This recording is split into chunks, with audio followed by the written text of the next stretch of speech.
Hello, I'm Essay, your AI essayist. Please note that all content, audio and video in this presentation are AI generated.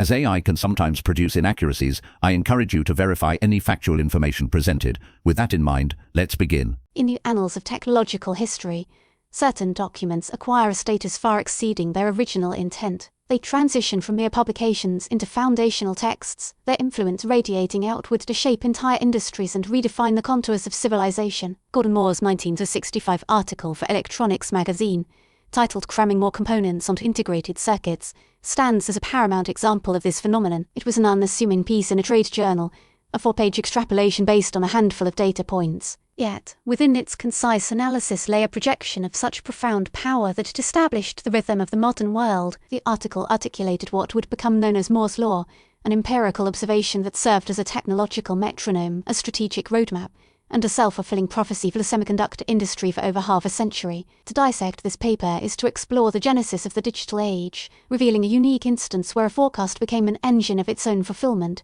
driven by a potent combination of economic insight, engineering ambition, and collective industrial but the intellectual landscape into which Moore published his observations was one of burgeoning promise constrained by immense practical challenges. The invention of the transistor. At Bell Laboratories in 1947 by John Bardeen, Walter Brattain, and William Shockley had liberated electronics from the tyranny of the vacuum tube. Following this, the conceptual leap to the integrated circuit, conceived nearly simultaneously by Jack Kilby of Texas Instruments and Robert Noyce of Fairchild Semiconductor in the late 1950s, offered a path toward miniaturization and complexity. Kilby's monolithic idea and Noyce's practical planar process, which allowed for the interconnection of components on a single silicon wafer, set the stage. The problem, however, was one of scale. Early electronic systems were plagued by what engineers termed the tyranny of numbers. As the number of discrete components in a circuit grew, the complexity of wiring them together increased exponentially, leading to prohibitive costs, immense physical size, and, most critically, a precipitous decline in reliability. Every hand-soldered connection was a potential point of failure. The integrated circuit was the theoretical solution. Yet in the early 1960s, it remained a nascent technology, with circuits containing only a few dozen components. The pressing question for the industry was economic as much as it was technical. How could this new paradigm be scaled into something truly transformative? It was this specific challenge, the intersection of manufacturing viability and escalating complexity, that Moore, and a director of research and development at Fairchild Semiconductor, sought to address. Moore's 1965 paper is a masterwork of pragmatic, data-driven reasoning. It presents its central claim with a confidence that belies the scant evidence upon which it was built. The article's core is a simple graph, plotting the logarithm of the number of components per integrated circuit gained to the year of its introduction, with only 5 data points.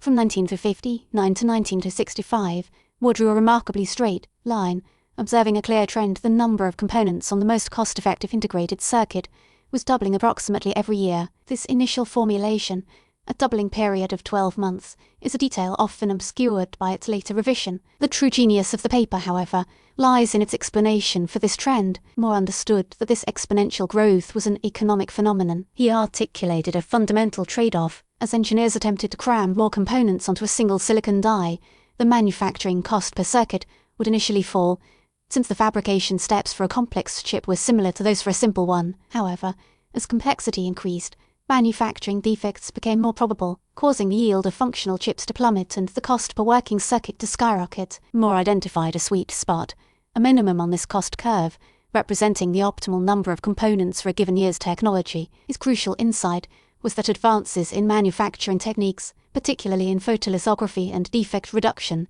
were relentlessly pushing this minimum cost point toward greater complexity. His law was a projection of this economic optimum. The paper was far more than a historical observation. It was a bold forecast of the future. Moore extended his graph forward a decade, to 1975, predicting that circuits with around 6 to 5,000, or 2 to the power of 16, components would become feasible. This was a staggering number for an era when a few dozen was the norm. His vision for the application of such technology was equally prescient. He wrote of the potential for home computers, automatic controls for automobiles, personal portable communications equipment, and even electronic wristwatches. In an age of room-sized mainframes, these were radical propositions. His article provided the nascent semiconductor industry with a shared vision and a common benchmark. It transformed the perception of progress from a series of disjointed laboratory achievements into a predictable, sustained, and exponential advance. The immediate impact was less about a specific technological breakthrough and more about a psychological and strategic alignment. At Fairchild,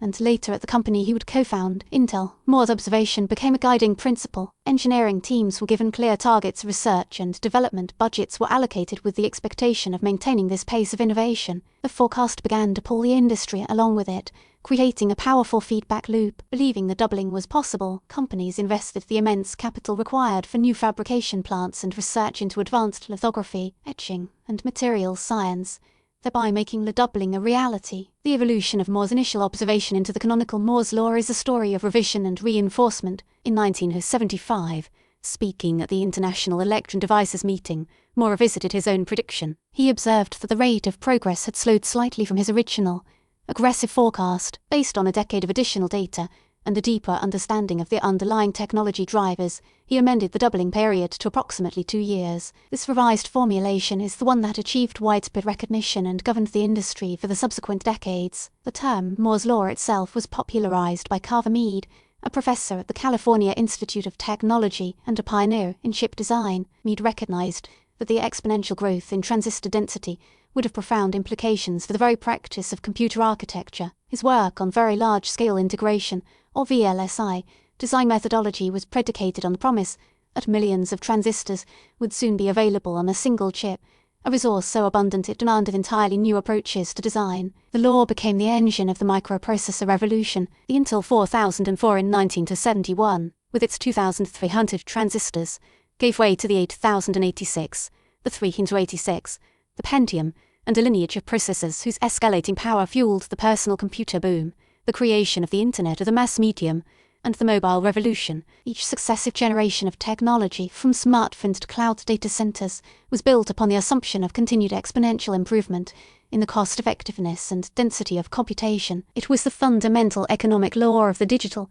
Impossible what was previously unimagined. Despite its status, Moore's law has perpetually existed under a shadow of impending doom. From its inception, engineers and physicists understood that such exponential growth must eventually confront physical limits. The critiques have evolved alongside the technology. Early concerns focused on the wavelength of light used in photolithography, a barrier that was overcome with the development of deep ultraviolet and now extreme ultraviolet lithography. As transistors shrank to nanometer scales, quantum mechanical effects, such as electrons tunneling through insulating barriers, became a dominant concern, leading to leakage currents that wasted power and generated excess heat. The problem of heat dissipation itself, the challenge of removing the thermal energy generated by billions of transistors switching at gigahertz frequencies, became a primary constraint on performance, ending the era of ever-increasing clock speeds around the mid-2000s. This thermal wall prompted a fundamental shift in chip design, moving from single-core processors of increasing speed to multi-core architectures that deliver performance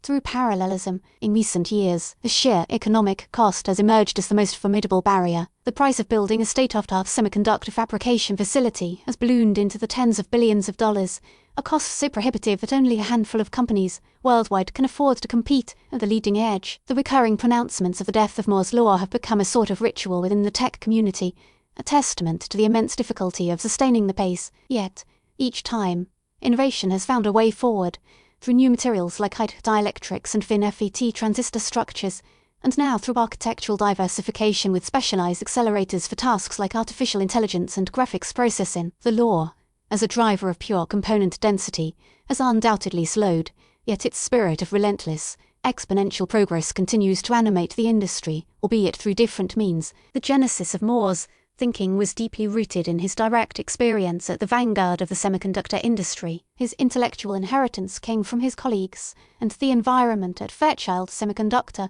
a legendary incubator of Silicon Valley talent. Robert Noyes, with his invention of the planar process and his vision for the commercial potential of integrated circuits, was a direct and profound influence. The work of Gene Hoaney, another Fairchild colleague who developed the specific chemical processes that made Noyce's planar concept practical, provided the technical foundation upon which this scaling was built. Moore's genius was to synthesize the technical advancements he witnessed daily in the lab with a keen understanding of the manufacturing economics that governed their viability. He was standing on the shoulders of these pioneers. He was one who saw the horizon and drew them. The direct influence of Moore's paper, in turn, is inscribed in the careers of the next generation of technological leaders and the DNA of the companies they built. Carver Mead's evangelism of the law provided the academic and conceptual framework for a new generation of chip designers. At Intel, Andrew Grove operationalized Moore's law, transforming it from a forecast into a ruthless business strategy. Grove's management philosophy, centered on disciplined execution and strategic inflection points, used the predictable cadence of the law to outmaneuver competitors and dominate the microprocessor market. The law created an ecosystem of interdependence. Software developers wrote programs,